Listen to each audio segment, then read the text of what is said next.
ഞാൻ ഭ്രാന്തൻ കുരിയച്ചനോട് പ്രാർത്ഥിച്ചു. എനിക്ക് എൻ്റെ നഷ്ടപ്പെട്ട സാധനം എനിക്ക് തിരിച്ചു കിട്ടി. അപ്പോൾ ഇന്ന് നമ്മൾ കൊച്ചിയിലുള്ള മട്ടാഞ്ചേരിയിലുള്ള കൂനിക്കുരിശ് മുത്തപ്പൻ അല്ലെങ്കിൽ ഭ്രാന്തൻ കുരിയച്ചൻ്റെ ചർച്ചിലേക്കാണ് കേട്ടോ ഞാൻ പോകുന്നത്. അപ്പോൾ ഞാനിപ്പോൾ ബസ്സിലാണ് പോകുന്നത്. നമ്മൾ ബസ്സിൽ ഫസ്റ്റ് പോകുന്ന തൃശ്ശൂർ വഴിയാണെങ്കിൽ പോകുന്നത് കല്ലൂർ ഇറങ്ങിയിട്ട് കല്ലൂരിൽ നിന്ന് നമ്മൾ മട്ടാഞ്ചേരി ബസ് പിടിക്കുക.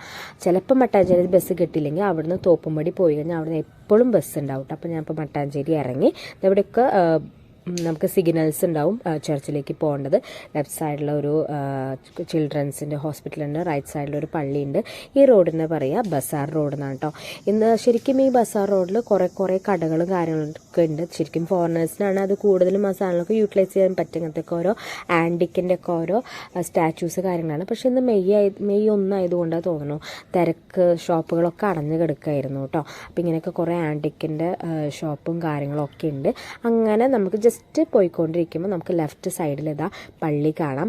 അപ്പോൾ ഈ പള്ളിയാണ് നമ്മുടെ പ്രാർത്ഥിച്ച് സഫലമാക്കി തരുന്ന ഭ്രാന്തൻ കുരിയച്ചൻ്റെ ചർച്ച്. അപ്പോൾ ഇവിടുത്തെ വഴിപാടെന്ന് പറയുന്നത് ഈ ഒരു മുല്ലപ്പൂമാലയും ഒരു ചെറിയ ബോട്ടിൽ എണ്ണ, ഇത്രയേ ഉള്ളൂ അവിടേക്കുള്ള വഴിപാട്. ഈ മാലയ്ക്ക് 30 രൂപയും പിന്നെ ഇത്രയും പോകുന്ന ഈ കുപ്പിക്ക് 10 രൂപ, അങ്ങനെ 40 രൂപയുള്ളൂ. നമ്മുടെ ആഗ്രഹം സഫലമായി കഴിഞ്ഞാൽ നമ്മുടെ ഇവിടെ വന്നിട്ട് നേരാന്നുള്ളത് ശരിക്കും എൻ്റെ അനുഭവമാണ്.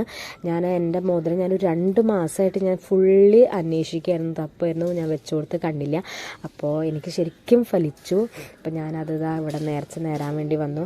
നമ്മൾ ആ വിളക്കിൻ്റെ മുകളിൽ നമ്മൾ മേടിച്ച എണ്ണ ഒഴിക്കുക, പിന്നെ ആ കുരിശിൻ്റെ അടുത്ത് നമ്മൾ മുല്ലപ്പൂമാല വയ്ക്കുക. പിന്നെ എൻ്റെ സൈഡിൽ കൂടെ ഒരു പള്ളിയുണ്ട്, നമുക്ക് അവിടെ പോയിരുന്ന് പ്രാർത്ഥിക്കാം കേട്ടോ. അപ്പോൾ ഇതാണ് നമ്മുടെ പിന്നെ മെഴുകുതിരിയും കത്തിച്ചിട്ട് വേണമെങ്കിൽ അവിടെ വെക്കാം. അപ്പോൾ ശരിക്കും എനിക്ക് അനുഭവം തന്നെ ഉണ്ടായിട്ടോ. റിംഗ് ആയിരുന്നു നഷ്ടപ്പെട്ടെന്ന് വെച്ചാൽ ഫെബ്രുവരി സമയത്ത് പറയുകയാണെങ്കിൽ തലയിൽ എണ്ണ തേക്കാനായിട്ട് ഇങ്ങനെ ചെറുപ്പം തടയും, കണ്ടിട്ട് അക്ഷരങ്ങളാണ്. അപ്പോൾ അതുകൊണ്ട് ഞാൻ വെളിച്ചെണ്ണ തേക്കാൻ വേണ്ടി ഊരി വെച്ചതായിട്ടാണ് എനിക്ക് ഓർമ്മയിലുള്ളത്. പക്ഷെ പിന്നീട് അവിടെ നോക്കിയിട്ടൊന്നും എനിക്ക് കാണാനില്ല. ഫെബ്രുവരി ഒക്കെ ഇപ്പം മിസ്സായതാണ്. പക്ഷേ കുറേ ഞാൻ അന്വേഷിച്ചു, എന്നിട്ടൊന്നും കാണാനില്ല. പിന്നെ അതിനുശേഷം മീൻസ് ഒരു ഫെബ്രുവരി ഒക്കെ ആയിട്ട് മാർച്ചൊക്കെ ഇപ്പോൾ ഞാൻ എൻ്റെ ഫ്രണ്ടിനോട് പറഞ്ഞപ്പോഴാണ് ഇങ്ങനെയൊരു ചർച്ചിനെ പറ്റി എന്നോട് പറഞ്ഞത്. ഞാൻ ആദ്യമൊക്കെ വെറുതെ അവിടെയുള്ള അടുത്തൊക്കെ പ്രാർത്ഥിക്കാൻ ഞാൻ അവിടെ നോക്കലൊക്കെ ആയിരുന്നു. പിന്നീട് എനിക്ക് തീരെ സമാധാനം കിട്ടുന്നില്ല. ഞാൻ ലാസ്റ്റ് ഞാൻ ഇവിടേക്ക് വരാമെന്ന് പറഞ്ഞിട്ട് ഞാൻ നേർന്നു. ആ ഒരു ഞായറാഴ്ചയായിരുന്നു നേർന്നിട്ടുണ്ടായിരുന്നത്. ഞാൻ അവിടെയൊക്കെ അന്വേഷിച്ചു, പുറത്തൊക്കെ അന്വേഷിച്ചു, എനിക്ക് കിട്ടിയില്ല. എന്നിട്ട് ഞാൻ അവിടെ വരുമ്പോൾ ചോദിച്ചു, ഞാനൊക്കെ കേട്ടതല്ലേ, അപ്പോൾ ഞാൻ ഈ പള്ളിയിലോട്ടൊന്ന് വരാം എന്ന് പറഞ്ഞിട്ട് ഞാൻ പ്രാർത്ഥിച്ചു. എനിക്ക് ആ ആഴ്ചയിൽ തന്നെയാണ് എനിക്ക് മോതിരം കിട്ടിയത്. ശരിക്കും നമുക്ക് അത്ഭുതം തന്നെ എൻ്റെ ജീവിതത്തിൽ സംഭവിച്ചിട്ടുണ്ട്. അപ്പോൾ നമുക്ക് നഷ്ടപ്പെട്ട സാധനങ്ങൾ പോയിട്ടുണ്ടെങ്കിൽ നമുക്ക് ഇവിടെ പ്രാർത്ഥിച്ചു കഴിഞ്ഞാൽ തീർച്ചയായിട്ടും കിട്ടും കേട്ടോ. എനിക്കറിവുള്ള കുറച്ച് ഹിസ്റ്ററി ഇവിടുത്തെ പറ്റി ഞാൻ പറയാൻ ഉദ്ദേശിക്കുകയാണ്.